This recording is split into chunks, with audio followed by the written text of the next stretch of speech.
We welcome you in to Protect the Den. We're back. Brice, Larson, alongside Jarod, Ivins. We're back. We're back.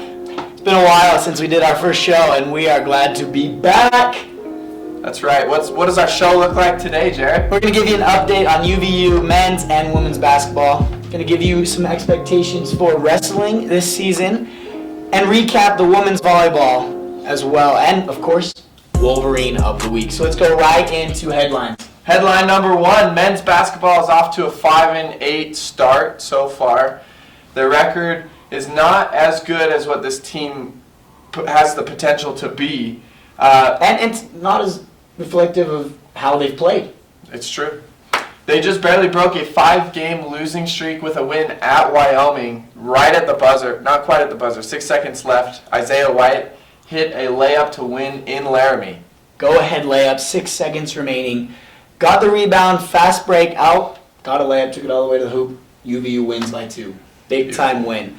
They play Long Beach State Saturday, December 21st, 5 p.m. Mountain Time.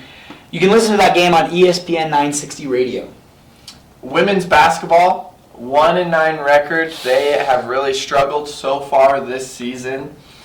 They just barely lost at Weber State on Tuesday. It was 72-46 was the score in that one. Eve Breslis had a career-high 23 points, but it wasn't enough to overcome UVU's slow and shaky start. They're going to host Utah State this Saturday as well. It's going to be 2 p.m. Mountain Time. You can follow that on the WAC Digital Network. Brings us to our next headline of wrestling. 4 Wolverines placed at the Reno Tournament of Champions as UVU places 6th overall. Their next match is Fresno State on January 2nd, 8 p.m. Mountain Standard Time. Indoor track and field season began 2 weeks ago for the Wolverines, and they competed in the annual Weber State Invitational. 5 athletes. 5 got first place finishes. Big. Women's and men's both swept the 3,000-meter races. Women's had the 4x400 meter relay team get silver place, and women's field had Olivia Neal get first place in the pole vault. On the men's side, Caleb Furnell, first place in the 200-meter dash with a time of 22:44. That's quick. That is very fast. Faster than me. Yeah, I could not run that fast. I've seen you run that fast. Not yet.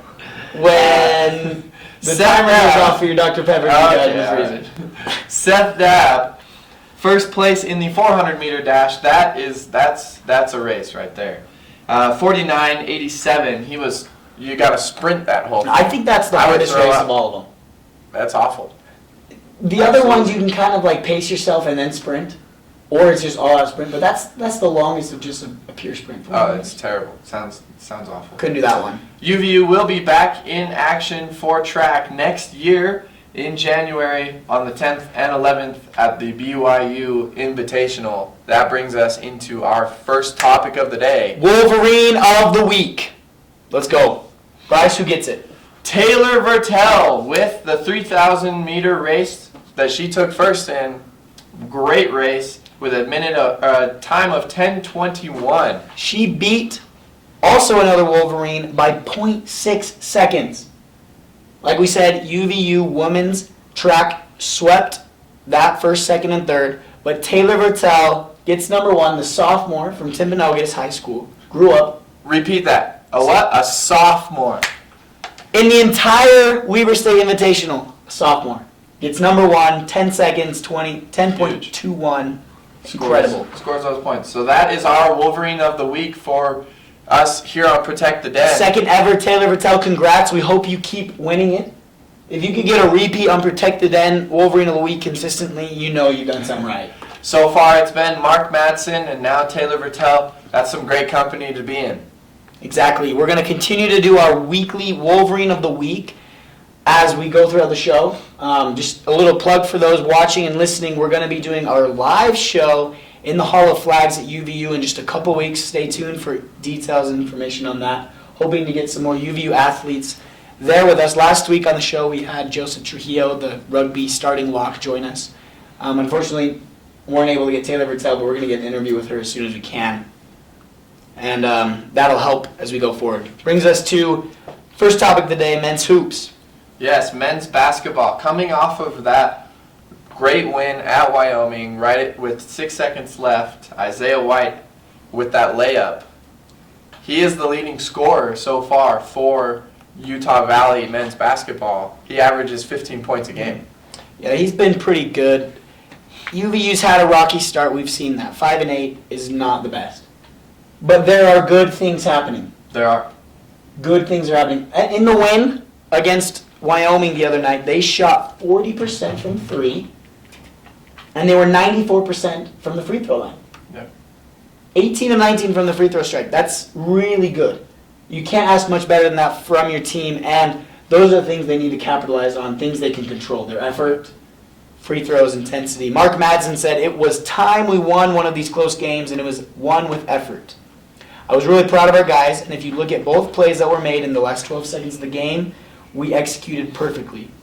Our guard play was huge with TJ, Brandon, and each controlling tempo and making their teammates better. Let's talk about just how close these few games have been.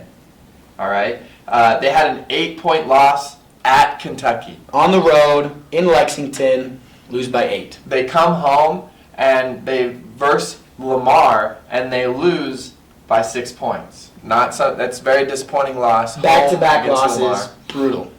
And then they lose to Mount St. Mary's by 3 points. Another very close game. All right? And then they're going to go to Weber State, lose by 5. All right? They're going to go to SUU, Southern Utah University, lose by 1. 1 point. Okay? And then we got a 6-point loss to Northern Arizona. So each one of these games have been so close for Utah Valley. This team is really on the verge of something great if they can just find ways to make a few more plays right at the end. 3 games that they've lost by 5 points or less. A combined 12 points wins them those 3 games. If they get one of the 2 6-point losses either to Lamar or Northern Arizona, this team is 9-4. Yeah. If they sneak out a win on the road to Kentucky, they're looking at 10-4 or better. With a win Potentially ranked. This team is very close to being good, just not there yet. So being 5-8, what's next? Like, where can they go from here? Mark Madsen, first-year coach, what's next? You got to focus on your conference games that are coming up.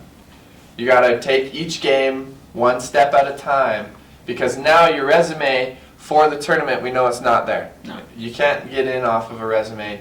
That's never really happens that 2 teams get in from the WAC. No. It's always And it won't happen. It's always the champion of the WAC that will get in to the tournament. So you have to focus not only on the NCAA tournament. That's starting to slip out of your grasp. Is it possible? Yes. Is it likely? No. That New Mexico State squad is always looking good every year. Yes. 100%. So you got to take each game at a time, and at this point, we're trying to get a good bid to the NIT tournament. Last year, they did not go to either the tournament or the NIT tournament, the CIB. They did get an invitational play in that. But that's not what Mark Madsen wants for this team, not what we expect from UVU. Our sights are set, our expectations are the NCAA tournament. If that's not possible, doing well in the NIT is very possible for this team. It is very possible, but they have to start winning the close games. And that's what Mark Madsen said. He said, we executed perfectly the last 12 seconds of the game. It's these last 2, 3, 4 minutes of the game where they're losing these close ones. They switch things up, execute a little bit better down the stretch. We're going to look at a very good UVU team who's going to make a couple heads turn in the next couple of years. That's right. We'll keep it up. TJ Washington, Isaiah White, they're going to keep on scoring for the Wolverines out there. Let's throw it back to our next topic. We're going to go into wrestling now. So far, wrestling, they have a 1-3 overall record. What's our ceiling? What's our expectation for this team? Tough conference. The wrestling conference is a little bit Might I say the best different. conference in the NCAA? Definitely. It's a little bit different than the other sports. Most sports across the country are very consistent with their conferences. We've seen that with the Pac-12, the Big Ten, the Big 12. ACC, SEC, etc. But wrestling is a different sport. That's because of different issues relating teams in Title IX. Not everyone has a wrestling team. Right. We see that. UVU has one, and they're an affiliate with the Big 12. So there's 4 members in the Big 12: Oklahoma State, Iowa State, Oklahoma, and West Virginia. Mm-hmm. Now, for the past decade, it's been predominantly Oklahoma State. They've won 7 consecutive of the last Big 12 tournaments in wrestling. Yeah, and those other 8 affiliates, you have Air Force, Fresno State, Northern Colorado, Northern Iowa, North Dakota State, South Dakota State, Utah Valley, and Wyoming. Now, out of those 8 affiliates, you have to go with Wyoming being the best affiliate in wrestling for those. Wyoming has a great wrestling program. Great, well recruited as well. That's very true. I know a kid from high school that I went to high school with. He now wrestles at the University of Wyoming. He was a state champion. He's a great guy. So now UVU, looking in, their wrestling program, their expectation, their ceiling in this great conference that they compete in, you would love for them to win this conference, but I don't think that's realistic. Not yet. It's not realistic for them. 3rd or 4th place? Doable. You're going up tough teams. Wyoming's very good. Oklahoma and Iowa State also very good. Yeah. You're going to have to play a couple non-conference wrestling teams. If you can get a couple of those wins, you're looking good, at least going into the Big 12 tournament, which will benefit you. Now, something that is going for UVU is they are ranked 23rd in the nation for wrestling in attendance. Yeah. So they have a great home mat advantage in their competitions when they have Oklahoma State come, when they have West Virginia come. That's how they're going to steal one of these matches. Yeah, right there. at least they're going to have a lot of people cheering them on, and we need you, Wolverine Nation, to come out and support this wrestling team in their matches. Boom. Going to our next topic of the day, women's volleyball wrapped up their season a couple weeks ago. We're going to take a look back on the Wolverines, the Lady Wolverines, see how they did. They finished 11-19 overall, and it was kind of a roller coaster of a season. Not much consistency. They swept a couple teams. They got swept, pulled out a couple crunch time wins, kind of up and down. Yeah. Their best win of the season coming in the WAC tournament, the first round of the WAC tournament, actually. They upset number 4 ranked UT Rio Grande Valley in the first round. They swept them. They did. Got rid of them. Sweep. It was a shock. Yeah. Sweep. 3-0 in the first round of the WAC tournament. Now, granted, that was held here in Orem, Utah, at UVU. Home advantage. Had a little bit of a home advantage there. Sweep. They still swept them, but then the roller coaster season once again happened. Swept. And they got swept in the second round by who? New Mexico State. We don't like New Mexico State. Swept. No. Don't like them. Going forward, UVU has 12 returning players on that volleyball squad. Yeah. They're losing 4 seniors, which is going to be tough to replace them. Good recruiting class hopefully coming in. But having a majority of your core staying together is something that Coach Samato will be able to build on and something they'll be able to work with going forward. Building that young core of freshmen and sophomores, that's where I think they're really going to be able to turn this season into a positive, because these new freshmen that they had, they got great experience throughout the season. They played against a really good BYU team. They played home against Boise State. They played against Utah, who was ranked 18th at the time. Exactly. BYU ranked 9th, Utah ranked 19th, Hawaii 18th. Some really good teams. Great team. They swept Utah State. Yep. So, good experience for the young squad, and I think they're going to be really dangerous going forward. Yep. Kind of a rebuilding year, you could say. Definitely. They're going to be back. They'll be back next year. Coach Samato always has a great team. We'll see what they are like next season. Let's throw it back to our headlines, Jarod. Men's basketball 5-8 on the season. They broke a 5-game losing streak with a last 6-second remaining layup victory over Wyoming, 69-67. Isaiah White with the go-ahead bucket. UVU will face Long Beach State Saturday, December 21st. That is this Saturday, actually, at 5 p.m. Mountain Time. That is in Long Beach, and you can follow that on ESPN 960. That's the radio. Women's basketball 1-9 on the season. Tough loss to Weber State Tuesday, 72-46. Eve Brice scored a career-high 23 points. Not able to do it. They'll host Utah State Saturday as well, 2 p.m. following the WAC Digital Network. Once again, your wrestling headlines. 4 Wolverines placed at the Reno Tournament of Champions as the UVU men's wrestling team took 6th overall at that tournament. Their next match is at Fresno State, January 2nd, 8 p.m. Mountain Standard Time. Indoor track and field began their season 2 weeks ago, and the Wolverines killed it. 5 UVU athletes got first place finishes. 5. Not 1, not 3, 5.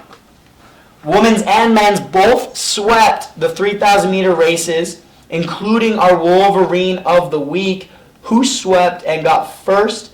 That was Taylor Vertel. Can't say that word very well. Vertel. She ran a 10:21 in that race. Track and field off to a good start. They'll be back after the new year, and they will be going forward in the BYU Invitational. We thank you for watching Protect the Den today, wherever you find us, YouTube. You can find us now. We are on all of the major podcasting websites. If you use it from Apple Play, Google Music. We're back. We're everywhere to be found. Stitcher, wherever free podcasts are sold. Are free podcasts sold? They can be. They can be. Depends on who's buying. Well, catch us wherever you like to listen to us. Thank you for joining. We'll be back next week or next year. We'll see. Thanks for joining Protect the Den.